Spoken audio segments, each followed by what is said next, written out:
Bonjour, bonjour à toutes, bonjour à tous. Aujourd'hui, on va traiter l'exercice 20, chimie. On commence. Voilà l'énoncé de l'exercice. Donc ici, on dissout une masse M d'acide méthanoïque de formule HCOH dans l'eau pour préparer une solution aqueuse S1 de volume V1 égale à 100 ml et de concentration C1 égale à 10-2 mol litre-1. Question directe, calculez la masse M. Vous avez la concentration, vous avez le volume. Alors on peut calculer la quantité de matière comme première étape. Donc sachant que, voilà, alors la solution, la concentration d'une solution, je l'ai déjà rappelé, elle est toujours notée par la lettre C. C'est la quantité de matière du soluté, c'est-à-dire l'acide HCOH, sur le volume. La quantité de matière, c'est la masse sur la masse molaire fois le volume. Et on va tirer l'expression de la masse. Donc, C1 fois la masse molaire fois le volume. On passe à l'application numérique. Donc, nous avons toutes les données, la concentration. Vous avez les masses molaires atomiques. Donc, vous avez 2 hydrogènes, 1 carbone, 12 et 16, 2 fois 16, ça fait 32 pour l'oxygène. Pour le volume, on doit passer du millilitre au litre. Si vous faites les calculs, voilà, vous trouvez 4,6 10-2 grammes. Les unités ici, on a le gramme. Je rappelle, 1 gramme, milligramme, tout ça, ce n'est pas l'unité internationale, c'est une unité d'usage. L'unité internationale, c'est le kilogramme. Alors, question 2. En s'aidant des tableaux d'évolution ou bien d'avancement, trouver l'expression du taux d'avancement en fonction de la concentration de la solution et la concentration des ions hydronium à l'état d'équilibre. Voilà, on a déjà fait cette question, on va la refaire. Alors, je passe à une nouvelle page. Voilà le tableau d'évolution. Donc, nous avons l'acide. Donc, ça, c'est une explication pour vous. D'après Bronsted, elle va céder un proton. Ici, l'eau, elle va jouer le rôle de la base. Donc, voilà l'acide conjugué de l'eau. Et HCO-, c'est la base conjuguée de HCOH. Donc, l'état initial, l'état intermédiaire et l'état final. Ou bien, l'état final, ici, c'est un état d'équilibre. Voilà, donc on a les coefficients 1, c'est facile. Ici, vous avez le solvant en excès. Alors, on commence. Pour calculer ou bien trouver l'expression de taux, on sait que taux, c'est égal à x final ou bien x équilibre sur x max. Donc, on aura besoin de l'avancement de la réaction finale et de l'avancement de la réaction au maximum. Donc, on va commencer par la valeur maximale. Maximale, c'est-à-dire on considère que la réaction, elle est total. Donc, l'avancement, il est maximal. Si C1 V1 moins X max est égal à 0, c'est-à-dire tous les réactifs, elle va réagir. Alors, on tire l'expression de X max, c'est C1 V1. Il reste à déterminer X final ou bien X équilibre. On a X équilibre ici à partir de HCOH, X équilibre à partir de H3+, ou bien X équilibre à partir de HCO-. Donc, nous, on a besoin, d'après la question, de relier avec H3+. Donc, on va considérer X équilibre. Donc, d'après le tableau d'avancement, on remarque que la quantité de matière de H3+, exactement égale à X, l'avancement à l'équilibre. Et quelle est la quantité de matière de H3+? C'est la concentration, avec les crochets bien sûr, fois le volume. Alors voilà, nous avons l'expression de l'avancement maximal et de l'avancement à l'équilibre. Maintenant, on passe à l'expression. Donc, sachant par définition que le taux d'avancement, c'est x équilibre sur x max, alors je remplace les deux avancements par leur expression. On simplifie par le volume. Comme je l'ai dit dans les exercices précédents, taux ne dépend pas du volume. Voilà, quel que soit le volume, on aura toujours la même valeur.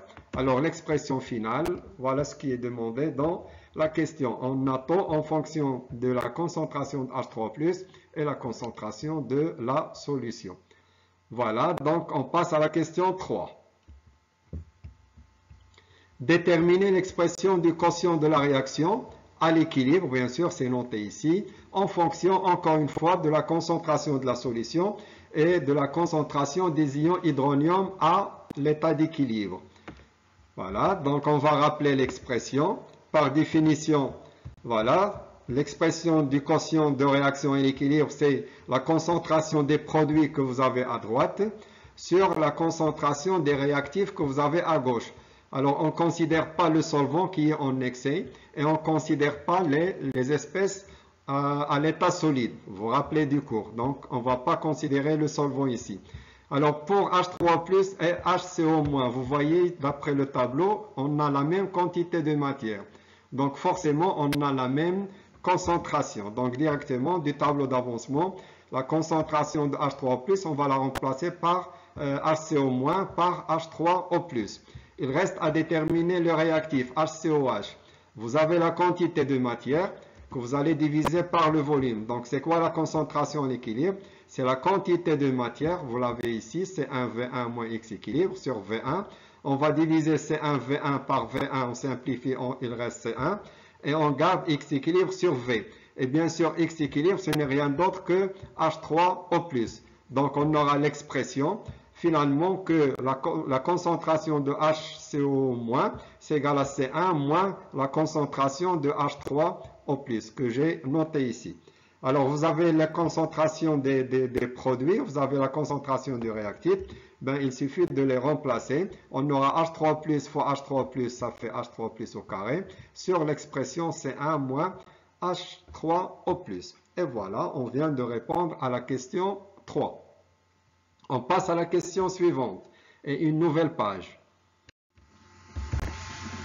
Voilà, question 4.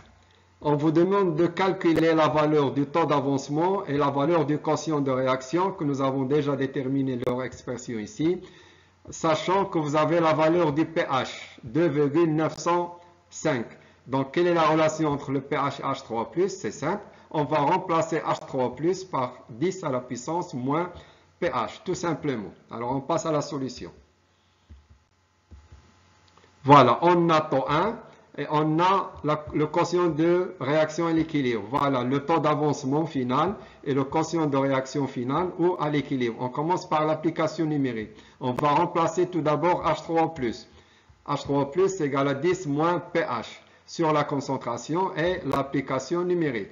Vous avez le pH égal à 2,905. Si vous faites les calculs, vous trouvez 0,124. Ça, c'est l'écriture décimale. En pourcentage, ça fait 12,4%. Alors, on passe pour l'expression du quotient à la réaction. On remplace H3+, la concentration de H3+, par 10 puissance pH. Au carré, ça va vous donner 10 puissance moins 2 pH. 10 puissance moins pH au carré, ça fait 10 puissance moins 2 pH. Et on remplace l'autre H3+ par 10 moins pH. Vous faites les calculs. Voilà, si vous faites les calculs, vous allez trouver 1,76, 10 moins 4. Vous rappelez le cours sans unité. Même si dans l'apparence, vous avez ici une unité, on écrit le quotient, c'est une constante par définition sans unité. Soit vous écrivez 1,76 ou bien 1,80, 10 puissance moins 4. Donc, encore une fois, sans unité. Question numéro 5.